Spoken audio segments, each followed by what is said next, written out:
Welcome to Module 6, Communication Skills. Did you know that there's two types of communication skills? One is verbal, one is non-verbal. We will cover both of these within this module. Firstly, we're going to discuss verbal communication. Verbal communication is not just what you say, it is also how you say it.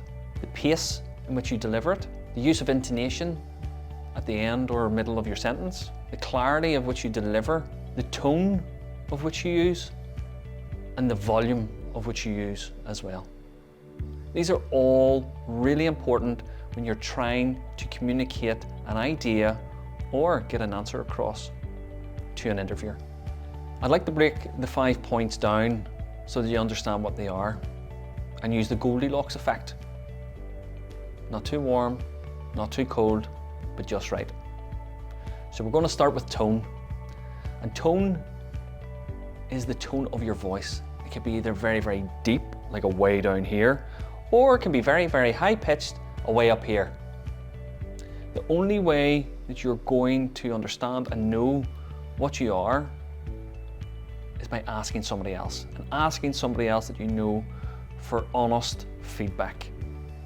You may not like what you hear, but at least you'll be able to take that feedback and act upon it. The second point would be the clarity. Do you mumble? Do you stammer? Do you stutter? Do you get stuck on words? Do you use filler words such as so? These are very important because they either make you sound really professional or unprofessional. The third point is pace. And unfortunately, during an interview, your adrenaline is going, your breathing is shorter, and your pace and the speed of which you talk seems to increase more so than normal. So you have to be aware of that, and you have to practice over and over again to reduce that speed to a level that allows you to be clearly understood. And the fourth point is volume. You can either be too quiet or you can be very, very loud. So you need to find that sweet spot. Somewhere in the middle, as I previously said, the Goldilocks effect. Just right. Again, this is a little bit of practice, asking for some feedback from friends and family, and you will make a huge difference to that process. And the fifth and final one, and it's not a very common, but it is worth mentioning, is the intonation. The intonation is when you raise your voice to show the end of a sentence or a question. But with some people, they put the intonation in the middle of every sentence or word that they use. It does become a little annoying. To be honest, it is very, very annoying. And that's just my opinion. So again, ask for feedback, speak with someone that you trust, and someone that you trust will give you that honest and hard feedback. Because you can only improve when you have the feedback and you take action upon it. We're now going to move on to non-verbal communication. And as you might have guessed, this has nothing to do with what you say or how you say it. It's about your body language and your facial expressions. Facial expressions are so important because they can either give away a lie or help you come across as genuine and honest. What your face says about you, you don't even realize it is saying it. So what I would suggest is that you do a little mirror work. You stand in front of the mirror, you tell a lie, you see what micro expressions you make. Does your lip twitch? Does your eyebrow go up? Does your nostrils flare? You will have a tell. And then tell the truth. You'll notice a huge difference. Your facial expressions will help portray your honesty. So commit the time to do the mirror work and understand your movements. The second point is eye contact. It has been known that at interview stage, 90% of candidates that don't give eye contact have been eliminated from the interview process. 90%. Now I understand that people think the eyes are the window to the soul.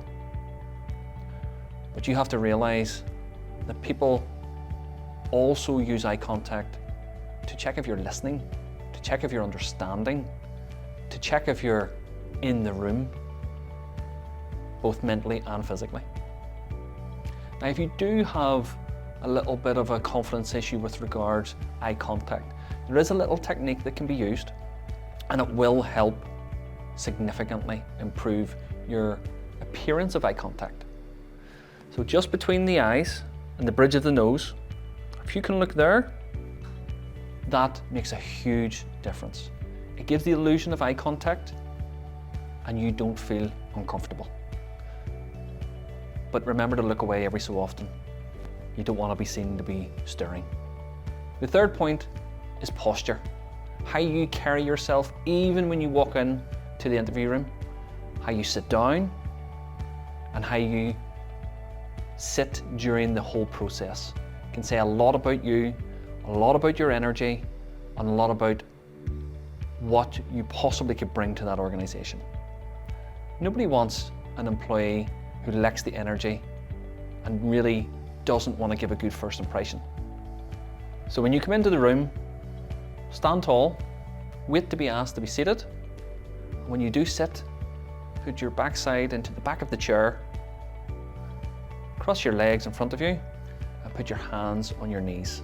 This will also stop you from fidgeting, but it will help you sit in a way that is comfortable, relaxed, but will give you great posture.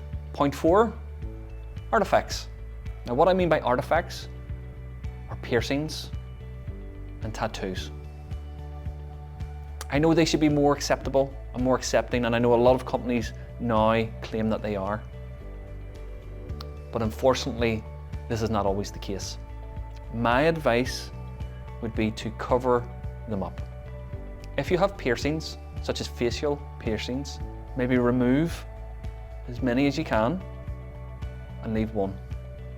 If you have tattoos, they're in obvious positions around the neck, hands or arms.